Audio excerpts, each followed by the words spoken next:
Hello friends, अस्सलाम वालेकुम। Welcome to MU entertainment. दोस्तों, एक दफ़ा का जिक्र है कि एक सौदागर की थैली गुम हो गई। इसमें 400 दीनार थे। सौदागर ने शहर भर में ऐलान किया कि जिस शख्स को मिले इसे इनाम के तौर पर 200 दीनार दे दिए जाएंगे। इत्तफाक की बात कि थैली एक निहायत गरीब आदमी के हाथ लगी, मगर वो ईमानदार था।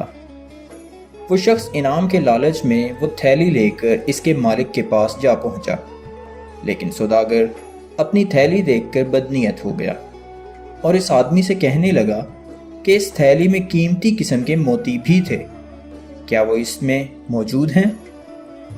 आदमी घबरा गया और समझ गया कि ये अब मुकर रहा है और इनाम ना देने की गर्ज से ये झूठ भी बोल रहा है।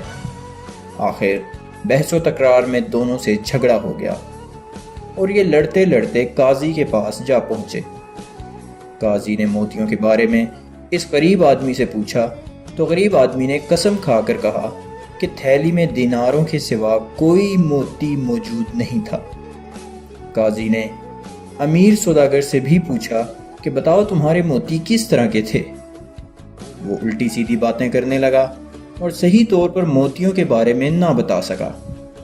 काजी बहुत समझदार था, फौरन समझ गया कि ये झूठ बोल रहा है और इसके झूठ का मकसद यही है कि गरीब आदमी को इनाम ना दिया जाए। काजी ने ऊंची आवाज में कहा, मेरा फैसला सुनो। ऐ सौदागर, तुम्हारा दावा गलत है कि ये थैली गुम हो गई है जिसमें 400 दीनार और कुछ मोती थे।